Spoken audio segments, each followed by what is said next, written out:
నమస్తే, welcome to మన Penamaluru news వార్తలోని ముఖ్యాంశాలు. కల్తీపై చర్చకు సిద్ధమని జగన్ ఎందుకు చెప్పలేకపోతున్నారు అని ప్రశ్నించిన హోంమంత్రి వంగలపూడి అనిత. ఈ నెల 21న తాడిగడపలోని శ్రీకృష్ణవేణి డిగ్రీ కళాశాల నందు జాబ్ మేళా. సైబర్ నేరగాళ్ల ఆట కట్టించి వృద్ధులను కాపాడిన కృష్ణా జిల్లా ఉయ్యూరు టౌన్ పోలీసులు.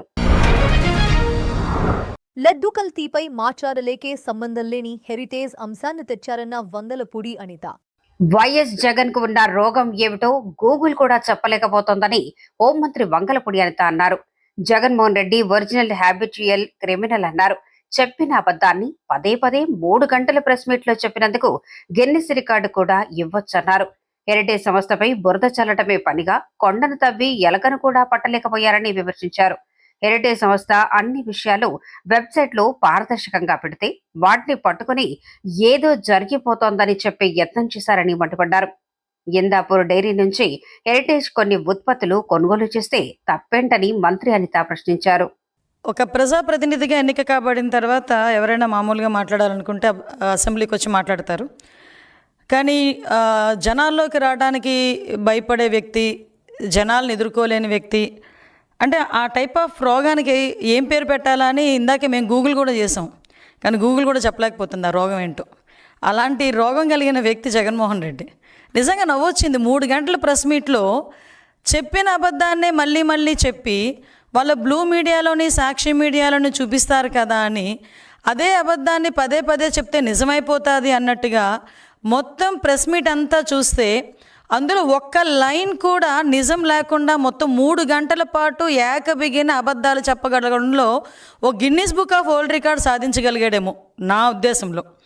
సో తను యాక్చువల్గా మామూలుగా చూసుకుంటే అతను ఏమనొచ్చంటే ఒరిజినల్ హ్యాబిచువల్ క్రిమినల్స్ ఉన్న మెంటాలిటీ. పోలీస్ లాంగ్వేజ్లో ఈ హ్యాబిచువల్ క్రిమినల్స్, హ్యాబిచువల్ అఫెండర్స్ అని చెప్పి ఒకటి ఉంటుంది.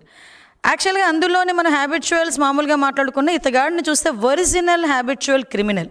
ఎందుకంటే అతనికి బేసికల్గా క్రిమినల్ మెంటాలిటీతో ఉన్న ఈ వ్యక్తి ఎప్పుడు చూసినా క్రిమినల్గానే ఆలోచిస్తాడు, అబద్ధాలే మాట్లాడతాడు. ఆఖరికి అబద్ధాన్ని కప్పిపుచ్చడానికి అవతల వాళ్ళ మీద నెపాలు నెట్టడానికి కూడా ఎక్కడా కూడా ఎట్టి పరిస్థితుల్లోని వెనుకాడడు. అతను చేసిన తప్పిదాలని పక్క వాళ్ళ మీద నెట్టడానికి చూసే వ్యక్తుల్లో ఫస్ట్ వ్యక్తి జగన్మోహన్ రెడ్డి ఉంటాడు. మొన్న నేను ఒకటి చూసా. మొహానికి మసి అంటుకుంటేనట తుడాల్సింది అద్దాన్ని కాదట, మన మొహం మనం తుడుచుకోవాలి. దాని అర్థం ఏంటో, మసిపోవాలంటే మన మొహం మనం తుడుచుకోవాలి. దాని అర్థం ఏంటంటే మనం తప్పులు చేసి పక్కోడి మీద నెడితే మన మీద ఉన్న మరకలు పోవు. ఆ తప్పులు మనం సరిదిద్దుకుంటాలనుకుంటే అప్పుడు పోతాయి. అలా ఉంది ఈరోజు జగన్మోహన్ రెడ్డి పరిస్థితి చూస్తే. అంటే ఆఖరికి ఈరోజు చూసుకొని ఒక 35 సంవత్సరాలుగా వ్యాపార రంగంలో ఏకబిగిన అవార్డులు సాధించుకుంటూ ఎక్కడా కూడా ఎటువంటి మచ్చ లేకుండా వెళ్తున్న హెరిటేజ్ ఫుడ్స్ మీద కూడా అతని తాలూకా అక్కసుని వెళ్ళగక్కడం చూస్తూ ఉంటే నిజంగా ఒక పక్క నుంచి నవ్వొచ్చింది, ఒక పక్క నుంచి బాధ అనిపించింది. ఎక్కడో అక్కడ హెరిటేజ్ని బయటకు తీసుకురావాలి అంటే ఎక్కడో ఒక డైవర్షన్ పాలిటిక్స్ చేయాలి. ఇప్పుడు మొత్తం ఆంధ్రప్రదేశ్లోనే కాదు భారతదేశంలో వెంకటేశ్వర స్వామి భక్తులందరూ కూడా ఈరోజు ఆ కల్తీ జరిగింది, ఆ మహాపాపం జరిగింది అని గురించి మాట్లాడుకుంటా ఉంటే దీని అంతటినీ సైడ్ చేసి ఎక్కడో ఇప్పుడు సంబంధించిన కొన్ని కంపెనీస్ని తీసుకొచ్చి అదేవిధంగా హెరిటేజ్ కంపెనీ మీద వీటి మీద ఏదో రకంగా బురద చల్లాలి అని చెప్పి ఒక రకంగా మాట్లాడే పరిస్థితి కనిపిస్తూ ఉంటే, ఇందాపూర్ డైరీ గురించి మాట్లాడే పరిస్థితి కనిపిస్తూ ఉంటే నిజంగా బాధ అనిపిస్తుంది. ఇందాక ప్రెస్ మీట్ పెడుతూ నా దగ్గర చాలా ఆధారాలు ఉన్నాయి, ఇన్ని పేపర్స్ తీసుకొచ్చాడబ్బా. అన్ని పేపర్స్ చూసుకొని నేను అనుకున్నాను, అబ్బా ఏం ఆధారాలు సేకరించేసాడో అని చెప్పి మేము కూడా అలాగ నేను ఒకసారి చూసిన వెంటనే నవ్వొచ్చింది. యాక్చువల్గా ఇందులోని మనకి హెరిటేజ్కి సంబంధించి వెబ్సైట్ ఓపెన్ చేసుకున్నా కూడా లిస్ట్ ఆఫ్ కంపెనీస్ ఒక యూనిట్స్ సుమారుగా 20 ఉంటాయి. ఆ 20 లిస్ట్ ఆఫ్ యూనిట్స్లో కూడా 15 హెరిటేజ్కి సంబంధించి ఓన్ యూనిట్స్, అవి ఒక 5 కాంట్రాక్ట్ మ్యానుఫ్యాక్చరింగ్ యూనిట్స్. అయితే వీళ్ళు ఈ సాగ్రిగేట్ చేసుకునే కార్యక్రమంలో ఈ మ్యానుఫ్యాక్చరింగ్ యూనిట్ అని చెప్పి ఒక దగ్గర రాశారంట. ఇది ఒక్కటే కాదండి, ఇందాపూర్కి సంబంధించిన కంపెనీ గురించే రాయలేదు అది. ఇప్పుడు ఈ 5 కాంట్రాక్ట్ మ్యానుఫ్యాక్చరింగ్ యూనిట్లో one of the unit Indapur unit అది. అయితే దానికి కూడా ఈ 5టికి కూడా మ్యానుఫ్యాక్చరింగ్ యూనిట్ అనే రాశారు తప్పించి దానికి ఒకటి కూడా ఎక్కడ కూడా రాయలే. అది కూడా ఏంటంటే వాళ్ళ సిస్టంలో ఒక ప్రోగ్రామ్గా వాళ్ళు చేసుకున్నారు తప్పించి ఏదో మిమ్మల్ని మభ్యపెట్టడానికో జనాలను మభ్యపెట్టడానికో చేసిందైతే కాదు అని చెప్పి చాలా క్లియర్గా తెలుస్తుంది. ఎందుకంటే అక్కడ మ్యానుఫ్యాక్చరింగ్ యూనిట్ నుంచి మ్యానుఫ్యాక్చరింగ్ యూనిట్ రాసినంత మాత్రం ఏదైనా జరిగిపోద్దా? ఒకసారి ఆలోచించండి, లాజికల్గా ఆలోచించండి. నెక్స్ట్ ఇంకొకటి, అందులోని ఇంకొక పేపర్ తీసుకొచ్చి చూపించాడు. మరకంద్ శాస్త్రి ఆయన రిజిగ్నేషన్ ఎందుకు చేశాడు? ఆయనకు వేరే ఉద్యోగం వచ్చింది, రిజిగ్నేషన్ చేశాడు. స్టిల్ నవ్ ఇంకా అక్కడే వర్క్ చేస్తున్నాడు. ఈ నెలాఖరుకో మార్చి నెలాఖరుకో అతను రిలీవ్ చేసి పంపిస్తారు. ఇంతకు ముందు 4 సంవత్సరాల క్రితం వేరే కంపెనీలో పనిచేసేవారు. 4 సంవత్సరాల ముందు ఈ హెరిటేజ్ కంపెనీకి వచ్చారు. ఇప్పుడు అతనికి వేరే కంపెనీలో మంచి ఇంకో ఉద్యోగం వచ్చింది. ఆ ఉద్యోగానికి అతను వెళ్ళిపోతున్నారు, రిజిగ్నేషన్ ఇచ్చారు. ఇది కూడా వన్ ఆఫ్ ద యాక్చువల్గా నార్మల్ ప్రాక్టీస్. అది అంటే దీన్ని కూడా ఈ రాజకీయానికి ఉపయోగించుకుంటున్నారంటే ఏదో అంటారు కదా, సూక్ష్మ రంధ్రాన్వేషణ చేస్తున్నారనమాట. కానీ ఏదో అంటారు, కొండని తవ్వి ఎలకను కూడా దొరకదు. ఇక్కడ హెరిటేజ్ని టచ్ చేస్తే ఎక్కడైనా ఏమని అంటారంటే కొండని తవ్వి ఎలకను పట్టారా అంటారు సాధారణంగా. నువ్వు హెరిటేజ్ని తవ్వితే ఎలక కూడా దొరకదు. ఎందుకంటే అంత క్లీన్ చీట్లో ఉండే ఒక సంస్థ అది. అటువంటి పరిస్థితి నుంచి ఈరోజు మనకి అది కూడా ఎందుకు పెడతారంటే వెబ్సైట్లో పెట్టారు. అది వాళ్ళేం దాచుకోలేదే, వెబ్సైట్లో పెట్టారు. ఎందుకు వెబ్సైట్లో పెట్టారు? యాక్చువల్గా స్టాక్ ఎక్స్చేంజ్కి వాళ్ళు ఇన్ఫర్మేషన్ ఇవ్వాలి. ఎందుకంటే బికాస్ ఆఫ్ ఇన్వెస్టర్స్కి తెలియాలి పలానా సేల్స్ డిపార్ట్మెంట్కి సంబంధించిన head of the sales department manager అతను హెడ్ ఆఫ్ ద డిపార్ట్మెంట్ వెళ్ళిపోతున్నాడు, రిజైన్ చేశాడు అన్న విషయాన్ని స్టాక్ ఎక్స్చేంజ్ వాళ్ళకి చెప్పాలి వీళ్ళు. ఎట్ ద సేమ్ టైం ఇన్వెస్టర్స్కి తెలియాలి. కాబట్టి ఓపెన్గా అది వెబ్సైట్లో పెట్టడం జరిగింది. ఆ వెబ్సైట్లో కాగితాన్ని తీసుకొచ్చి ఇతను ఎందుకు రిజైన్ చేశాడు? నీకు చెప్పిగా రిజైన్ చేయాలా, లేకపోతే నీకు చెప్తే కానీ రిజైన్ అక్కడ చేయనివ్వా? నాకు అర్థం కావట్లే. అంటే అలాంటి కాగితాలు తీసుకొచ్చి హెరిటేజ్లో ఏదో జరిగిపోతుందని చూపించడానికి చేసే ప్రయత్నం చూస్తూ ఉంటే నిజంగా జగన్మోహన్ రెడ్డిని చూస్తే భలే జాలనిపించింది అబ్బా నాకైతే. సేమ్ యాస్ట్రీస్ ఈరోజు హిందాపూర్ డైరీ గురించి మాట్లాడుతున్నారు. ఇక్కడ వాళ్ళు ఏం మాట్లాడతారు, హెరిటేజ్ యూనిట్ అంటున్నారు అనమాట. యాక్చువల్గా ఒకసారి బుర్రున్నవాడు ఎవరికైనా ఏది పెద్ద కంపెనీ ఏది చిన్న కంపెనీ, పెద్ద కంపెనీకి ఒక యూనిట్ కంపెనీ అవుతుంది చిన్న కంపెనీ. అంతేకాని చిన్న కంపెనీకి యూనిట్ కంపెనీ పెద్ద కంపెనీ అవ్వదు. ఇప్పుడు హెరిటేజ్ ఫర్ ఎగ్జాంపుల్ డైలీ 20 లక్షల లీటర్ల పాలు ప్రొక్యూర్ చేస్తే దానికి డబల్ మిల్క్ ప్రొక్యూర్ చేసేది హిందాపూర్. అంటే 40 లక్షలు డైలీ లీటర్లు ప్రొక్యూర్ చేసేది. అటువంటిప్పుడు హెరిటేజ్ యూనిట్ ఎలా అవుతుంది హిందాపూర్? ఒక్కసారి ఆలోచించండి. హెరిటేజ్ యూనిట్ అని మాట్లాడతావు. ఇంకొకటి, యాక్చువల్గా హిందాపూర్ అన్నది ఈ కన్స్యూమర్ మార్కెటింగ్ చేయదు, సాధారణంగా బల్క్ మార్కెటింగ్ చేస్తుంది. దట్టు ఏంటంటే ప్రొడక్షన్ ఎక్కువ. అది ప్రొడక్షన్ చేసి కంపెనీస్కి ఇస్తే కంపెనీస్ వాళ్ళు కన్స్యూమర్ మార్కెటింగ్ చేసుకుంటారు. ఫర్ ఎగ్జాంపుల్ వీళ్ళు ఏం చేస్తారంటే లేబులింగ్ అంటే ప్రొడక్షన్ వాళ్ళు చేస్తారు. లేబులింగ్ అంటే ఇప్పుడు హెరిటేజ్ కంపెనీ ఈ హిందాపూర్ కంపెనీకి దగ్గర నుంచి చీజ్ అని, పన్నీర్ అని, నెక్స్ట్ ఇంకొకటి ఏంటంటే టెట్రాప్యాక్ మిల్క్స్ సంబంధించినవని ఇలాంటివి కొనుగోలు చేస్తుంది. హెరిటేజ్ అన్న కంపెనీ ఇప్పటి వరకు ఏ కంపెనీకి కూడా గీ సప్లై చేయలే. హెరిటేజ్కి ఓన్ గీ మ్యానుఫ్యాక్చరింగ్ ఉంది. హెరిటేజ్ కంపెనీ గీ కూడా ఎప్పుడూ బల్క్గా ట్యాంకర్స్తో ఎక్కడికి పంపించలే. అది ఓన్లీ కన్జ్యూమర్కి మాత్రమే అది సప్లై చేసే పరిస్థితి. కన్జ్యూమర్ మార్కెటింగ్ మాత్రమే చేస్తారు. ఈ విషయం చిన్న పిల్లోడిని అడిగినా చెప్తాడు. దానికి ఈరోజు హిందాపూర్ కంపెనీకి హెరిటేజ్ నుంచి నెయ్యి వెళ్ళిద్ది, ఆ నెయ్యిని తీసుకొచ్చి హిందాపూర్ తీసుకొచ్చి మన టీటీడీకి ఇస్తుందని మాట్లాడుతున్నారు. అసలు బుర్ర పనిచేస్తుందా మీకు? అసలు చాలా క్లియర్గా వాళ్ళు ఒక సిస్టమ్ పెట్టుకున్నారు. మేము ఏ రోజు కూడా టెంపుల్స్కి మీ నెయ్యి సరఫరా చేయకూడదు, ఎందుకంటే వాళ్ళు బల్క్గా చెయ్యరు వాళ్ళు. ఎందుకు వాళ్ళ మార్కెటింగ్ వాళ్ళకు ఉంది, కన్స్యూమర్ మార్కెటింగ్ వాళ్ళకు ఉంది. సో దట్ వాళ్ళు అలా వెళ్తారు. వీళ్ళు కొన్ని సిస్టమ్స్ పెట్టుకున్నారు. అంటే ఒక సైద్ధాంతికంగా వెళ్ళాలి అనే ఉద్దేశం హెరిటేజ్ కంపెనీ వాళ్ళకు ఉంది కాబట్టి అలా వెళ్ళారు. సో దాని వరకు వెళ్తుంది. ఇంకొకటి ఏం చెప్పారు, నిజంగా ఇది చూస్తే నాకు నిజంగా నవ్వొచ్చిందండి. 2015లో అంట అతనికి 300 రూపాయలకో 280 రూపాయలకో నెయ్యి ఇచ్చారంట. ఇప్పుడు 2026లో అతనికి 650 రూపాయలకి హిందాపూర్ కంపెనీకి నెయ్యి సప్లైకి ఇచ్చారట. అంత డబ్బులు ఎందుకు పెంచారు? 650 రూపాయలు ఎందుకు పెంచారు? 650 రూపాయలకి అంటే హెరిటేజ్ ఇందులో హస్తం ఉంది అని చెప్పి అక్కడ కూడా తీసుకొచ్చి హెరిటేజ్ని ఫిక్సప్ చేయడానికి అని చెప్పి ట్రై చేస్తున్నారు. అయ్యా జగన్మోహన్ రెడ్డి గారు, ఒకసారి భారతిరెడ్డి గారిని మీరు సాక్షి పేపర్ పెట్టేటప్పుడు ఎన్ని రూపాయలండి ఒకసారి అడగండి. నాకు తెలిసి ₹2 అనుకుంటా అప్పుడు. ఇప్పుడు ఎంతో అడగండి ఒకసారి.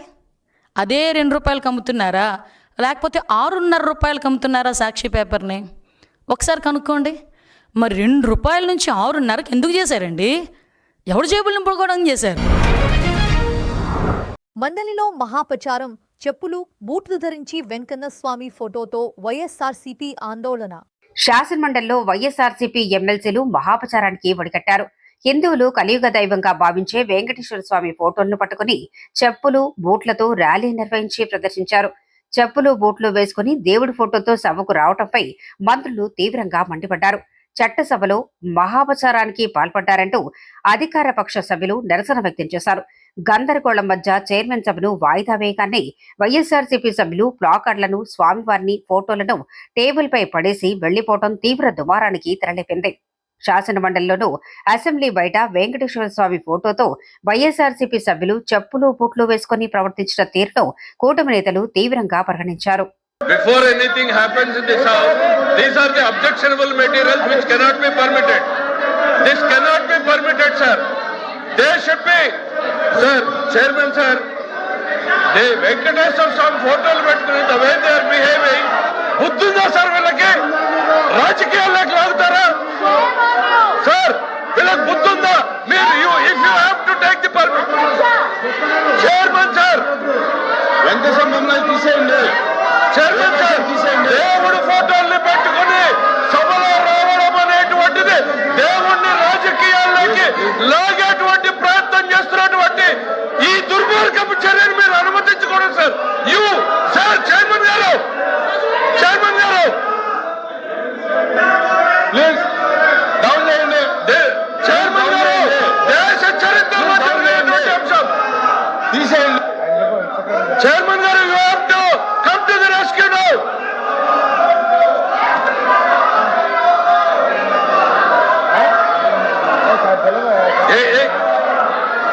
చైర్మన్ గారు, చైర్మన్ సార్, దేవుడు అంటే నమ్మకం లేదు, దేవుడు అంటే గౌరవం లేదు, దేవుడు అంటే భయం లేదు. కేవలం నాయకుడు చెప్పినట్టు నడుచుకున్నటువంటి ఈ ప్రక్రియలో వెంకటేశ్వర స్వామి ఫోటోల్ని ఈ రకంగా సభలో తీసుకురావడం, ఇది హిందూ ధర్మాన్ని, హిందూ జాతి నమ్మకాన్ని, ఇది ప్రజల్ని ఈ రకమైనటువంటి చర్యల ద్వారా రెచ్చగొట్టేటువంటి ప్రయత్నం చేస్తా ఉంది. ఇది దుర్మార్గమైనటువంటి చర్య సార్. మీరు దయచేసి దీన్ని అనుమతించొద్దు. దీన్ని నిర్దాక్షిణ్యంగా ఇట్ ఈస్ యువర్ రెస్పాన్సిబిలిటీ. ఈ ప్లే కార్డులు కానీ ఈ దేవుడి బొమ్మలు కానీ సార్ అనుమతి లేదు.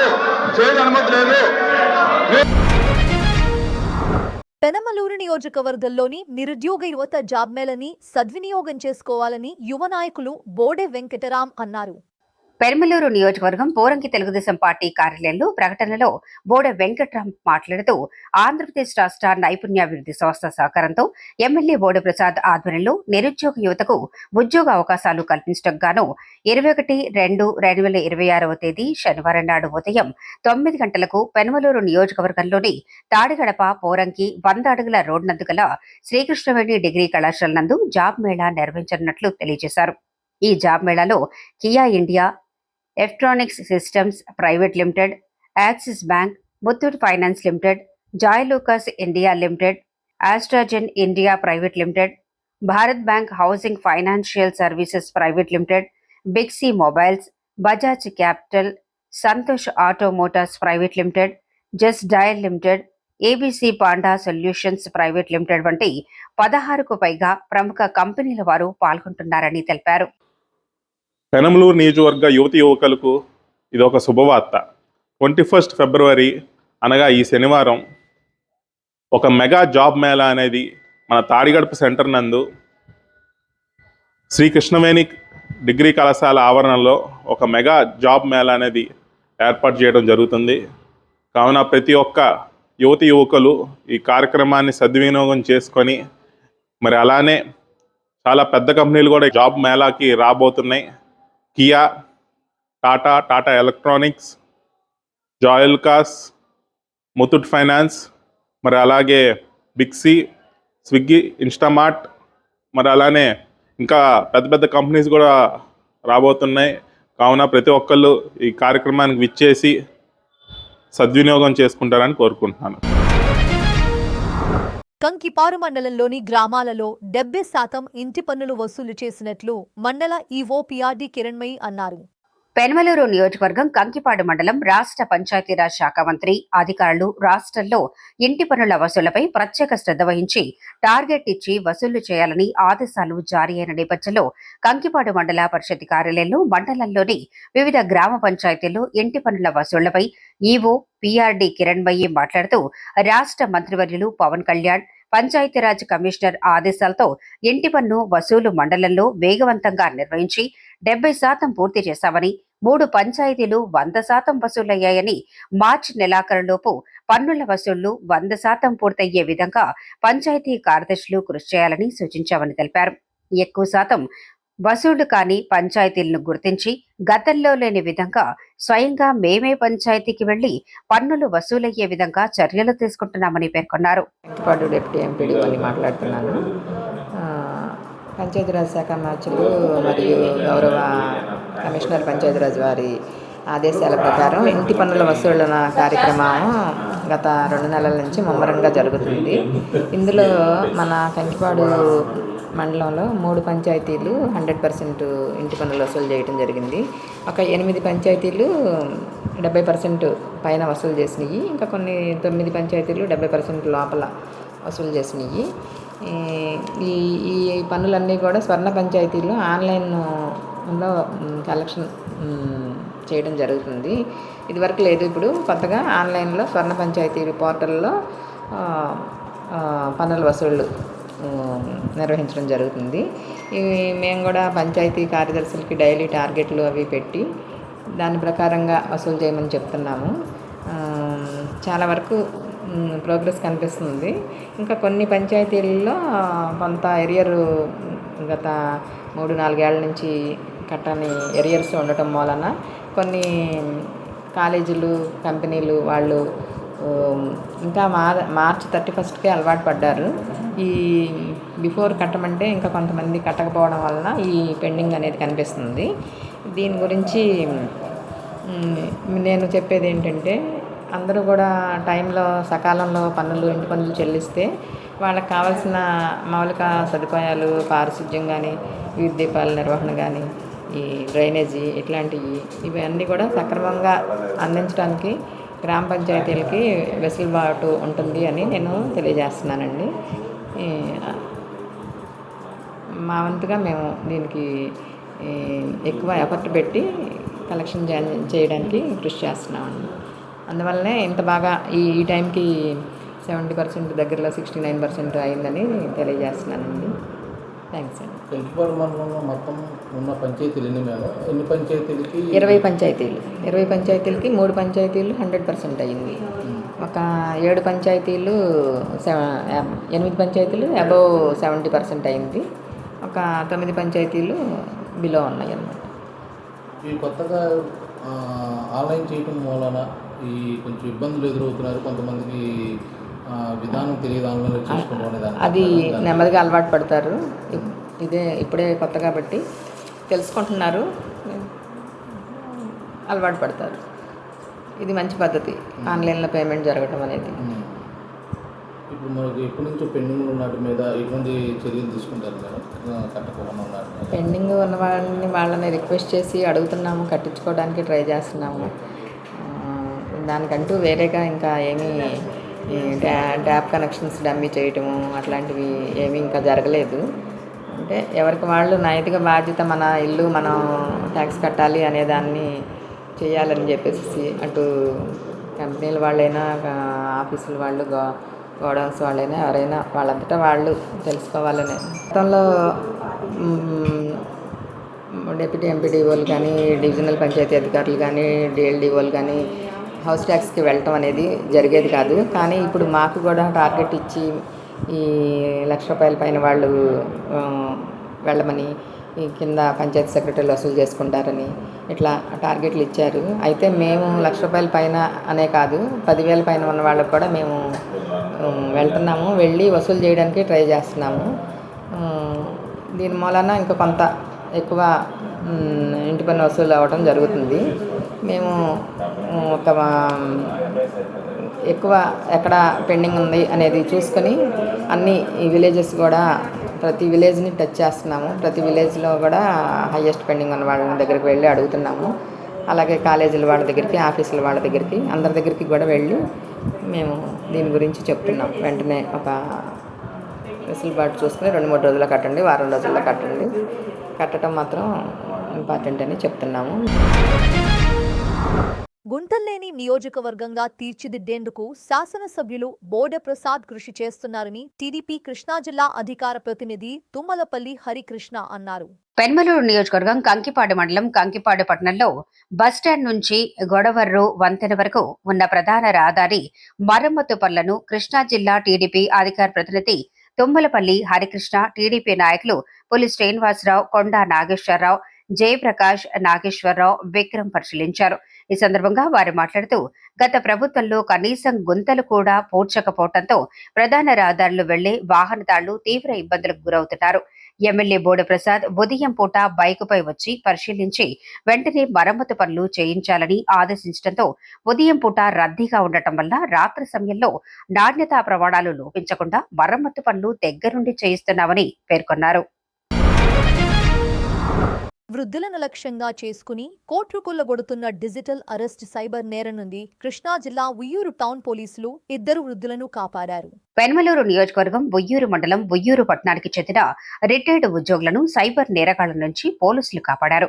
సిఐ రామారావు మాట్లాడుతూ గతంలో అకౌంటెంట్ గా మరియు టీచర్ గా పనిచేసి రిటైర్డ్ అయిన కోటా శివశంకర్, ఆయన భార్య ఇద్దరు ఉయ్యూరు టౌన్ నందు గల ఏజీ అండ్ ఎస్జీ కాలేజ్ సమీపంలో నివాసం ఉంటున్నారు. వీరికి ముంబై క్రైమ్ బ్రాంచ్ నుంచి మాట్లాడుతున్న మీ ఆధార్ కార్డు ద్వారా 25 లక్షలు మనీ లాండరింగ్ జరిగింది, దానికి సంబంధించి మీపై సుప్రీంకోర్టు నుండి అరెస్ట్ వారెంట్ జారీ అయింది అని చెప్పి భయభ్రాంతులకు గురిచేశారు. వార్తలు ముగించే ముందు ముఖ్యాంశాలు మరోసారి. కల్తీపై చర్చకు సిద్ధమని జగన్ ఎందుకు చెప్పలేకపోతున్నారు అని ప్రశ్నించిన హోంమంత్రి వంగలపూడి అనిత. ఈ నెల 21న తాడిగడపలోని శ్రీకృష్ణవేణి డిగ్రీ కళాశాల నందు జాబ్ మేళా. సైబర్ నేరగాళ్ల ఆట కట్టించి వృద్ధులను కాపాడిన కృష్ణా జిల్లా ఉయ్యూరు టౌన్ పోలీసులు. వార్తలు ఇంతటితో సమాప్తం. తిరిగి మరల తర్వాత ముఖ్యాంశాల్లో కలుద్దాం. అంతవరకు చూస్తూనే ఉండండి మన పెనుమలూరు న్యూస్.